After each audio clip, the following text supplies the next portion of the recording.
Can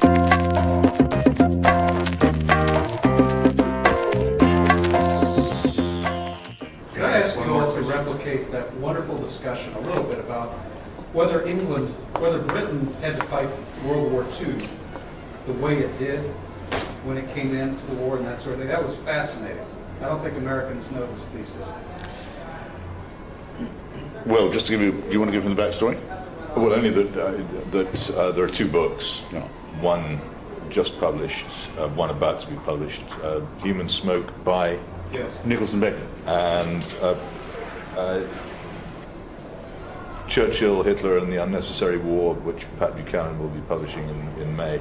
And it was by coincidence we found that he was reading one and I'm reading the other, and they both have the same theme to some extent, which is that ultimately it is because of the failure of the Iraq War, which was sold as a good war and an idealistic war, using the Second World War in many ways as the template. Thank you. That's okay. The template for it, because the Iraq War has ended. If it has ended as it has, people then go back and re-examine the template, and they find that it wasn't quite as it appeared to be, and it isn't. I think that the more you examine the Second World War, which most of us ingested as myth, the more you discover what actually happened, the more disturbing it is.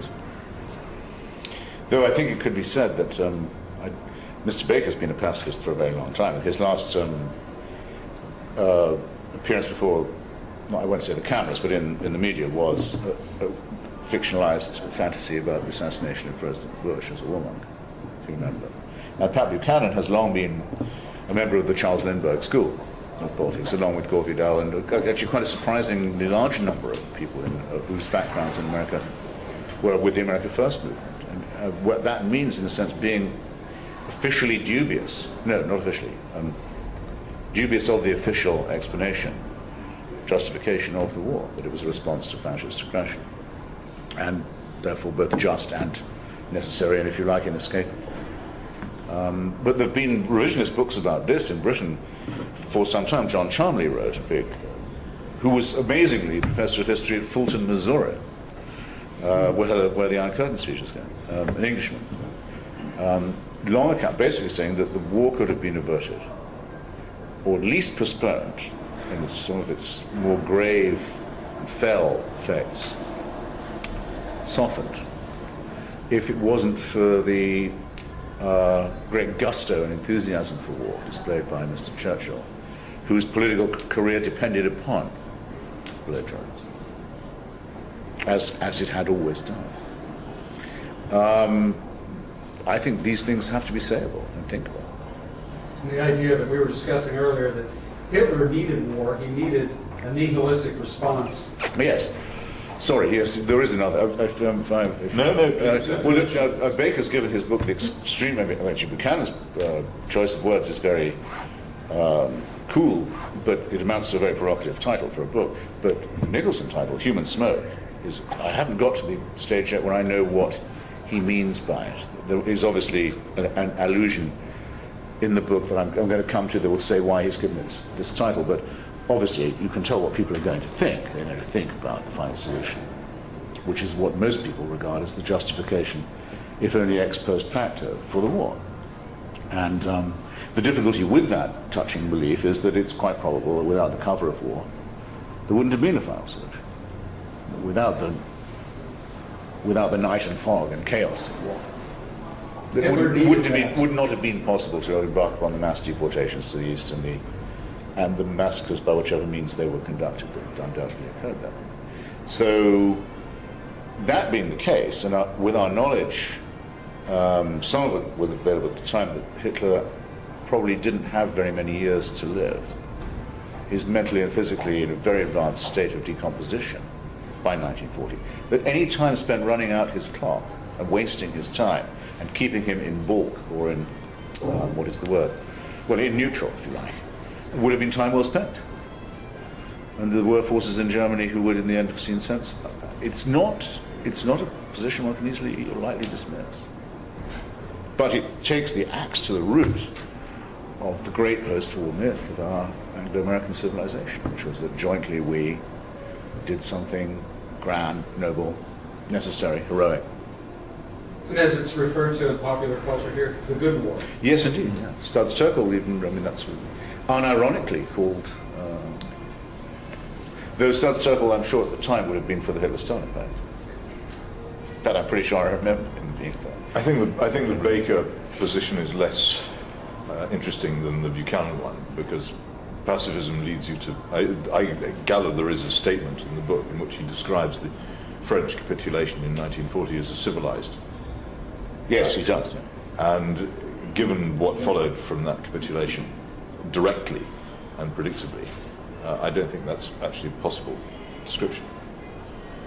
Once the war had begun, then I think it had to be fought, and certainly wasn't civilized to capitulate to people who everybody knew and had known since very early in 1933 were barbarians. This wasn't the Kaiser, this was something else. No, it is indeed. I've just got, that's where I was at lunchtime today. I was reading this passage of praise for Philippe Pétain. He, so far, Mr. Baker has left out the Hitler-Stalin Pact. He's included Guernica and Kristallnacht, but he's not included a lot of other pretty grim stuff. But I suppose he's going to have to deal with Vichy now, with what France made of itself. And the question is really for him whether pacifism does involve a certain kind of degradation, a sense of loss of pride. Nor do I think does he include some advice which I believe Gandhi at one stage gave to the Jews of Germany, which was to commit mass suicide in protest at the way they were being treated. Masada. Well, now Jonathan Schell tells me that that's not true. I'd like to see the... But there are some remarks that he makes that are quoted by Nicholson. There's some Gandhian piffle babble that is quoted by Nicholson that comes quite close to saying that. It comes close to advocating immolation as a means of appealing to the German conscience. Or, I better say, the Nazi conscience, to make it clear how absurd I think it is. But Jonathan Schell is a very honest guy, and I mean he's by far the most expert and scrupulous punctilious pacifist known to me. So, who's writing a book about Gandhianism in that was, tells me that story is legend. I do think some of what Baker quotes Gandhi as saying in his own newspaper, signed articles, comes perilously close to that. It wouldn't be a huge misrepresentation, actually, of what's already said. But the numbers, see, he says it might be that several hundreds of people have to immolate themselves to bring about the necessary shame on the part of the persecutors. He doesn't say the Jews of Germany should all kill themselves and save the Nazis the trouble. It's a narrow but deep distinction. Perhaps I could put it like that. Anyway, I mean, this argument's going to have to be had, and this generation would have had to have it without Iraq. Because the concept of the just war has to be fought over again in every epoch, in my opinion. Thank you for those very thoughtful answers. Any other questions? And not to say voluminous. Hey, we want more. Exhausting answer. You're not a big fan of Hillary Clinton. No. But, is there a candidate you support? No, I'm really not. And I took as much happy as disgusted and enraged by the terrible narcissism over Bosnia and what it conceals, which is her own role in making that such a big disaster and such a big nightmare in the first place. I hope that has completely ruled her out as even thinkable president of the United States. But if it weren't for that, I would have to say, just not some of gallantry, the way she has stood up to the sort of pasting she's got lately on it, and the sheer willingness to get up every morning and do it again, as if nothing would discourage her, is energy worthy of a better cause. I'd like to think she would have done that to save Bosnia rather than just to use Bosnia and its mass death as a means of advancing her own career. But sometimes you think it's possible to think of her caring about something other than herself. I say that very reluctantly. Well, to use an allusion familiar to you, she is an iron lady in her own right.